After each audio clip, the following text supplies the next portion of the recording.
Hi, my name is Patrick. This video should tell you what strategy you should use to score 99 plus percentile in SNAP. The strategy will vary from person to person, that's for sure. It's based on what section is tough, what section is easy for you. But I made a general strategy based on my way of solving. I will try to express in different ways as to what strategy you can use. So normally scores equal to 99 plus percentile. I normally say don't target marks because the marks may change. I mean, there have been years where a 99 percentile has been 38 marks, but there have been years also where it has been 40, 43, 44 marks as such. So if you, for example, last year, people who targeted 40 plus marks, they realized the paper was tough and they couldn't reach that mark. So because of which, you get demotivated in paper, stressed, and not able to perform. So go with the open mind in the exam, focus on the strategy and try to build a strategy. So we'll look at strategy. Let's say verbal section. So I would say try to solve within 6 minutes the entire verbal section. 15 questions, 6 minutes. It's more grammar based. Just read and mark the answer if possible. So go fast as possible. But yes, this is a person who's really strong in verbal and is relying his marks on verbal. They can give more time for verbal. I'm sure about it. But try both methods, going fast and going slow. Sometimes when you go fast in verbal, your accuracy tends to improve because you will work on more of subconscious mind to answer the question. But try both. Go slow, check out how much marks you get. Go fast, check out how much marks you get. Also, when you're solving in the first round, try to leave out lengthy questions. Normally, there are no lengthy questions in verbal, but by chance, if you have some parajumble question which takes a longer time or a RC question which takes a longer time, leave it. Don't try to solve it. My suggestion is attempt 13 to 15 questions with 60% accuracy would be a good enough. That is what I would be happy with. And a score of 7 to 8 marks will help you get that marks. Right? So this is what, I mean, obviously if you get higher accuracy, good. But this is, I'm just giving a tentative feature based on my understanding. Next is logic. I'll solve logic in 2 rounds. So in first round, I will spend 15 to 25 minutes, solve 12 to 15 questions.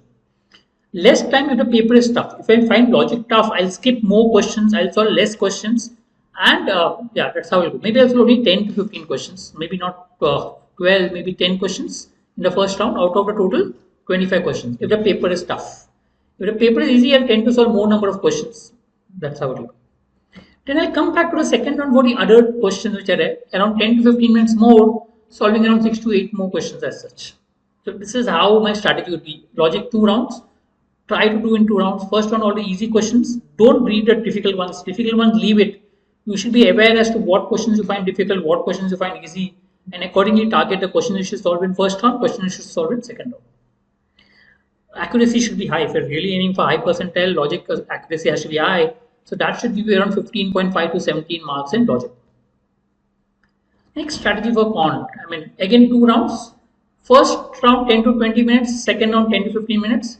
You may not come to second round at all. I mean, I'm saying if I find quant really tough, I may not come back to second round. I may just maybe go to the entire paper in 5 to 10 minutes, see, okay, the paper is really tough, pick up a few questions and solve, and not come back to the second round.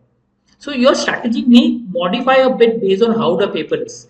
If the paper, any section is tough, try to avoid, spend less time on it, focus on this one. So that's how you would. Then you'll try to rely on more marks on logic. But yeah, if you find quant doable, then try to. This is a general strategy. So if you're really good, you'll try to solve only 20 questions. Else, maybe 9 to 10 questions is what is good for quant. Again, 90% accuracy expected in quant, but a score of 8 to 17 is what we expect in quant. The variation normally comes high in quant. So if you look at the total marks, I mean, if I look at a higher level, 17, 17, 8 will give you 42 marks if you can reach that higher level of quiz. So overall strategy, I would put 6 minutes verbal, 10 to 20 minutes logic first round, and 10 to 20 minutes quant first round. Then by this time, I'll come to know which section is tough, which section is easy. So if I find logic easy, I'll go to logic. If I find quant easy, I'll solve quant based on. And then again, come back 10 to 15 minutes logic, 10 to 15 minutes quant based on what I find easy or tough. So whichever section I find easy, I'll go to that section and try to solve. All right, the broad strategy. Experiment, modify the strategy based on what you're comfortable with. Have the time limits to some extent, so ensure that you don't waste too much time on an individual question, and try to have a 2-round strategy so that you can solve the easy ones first and then come for the difficult ones. Modify a strategy based on your comfortable, which you'll only come to know once you solve enough number of blocks. Right? Thank you.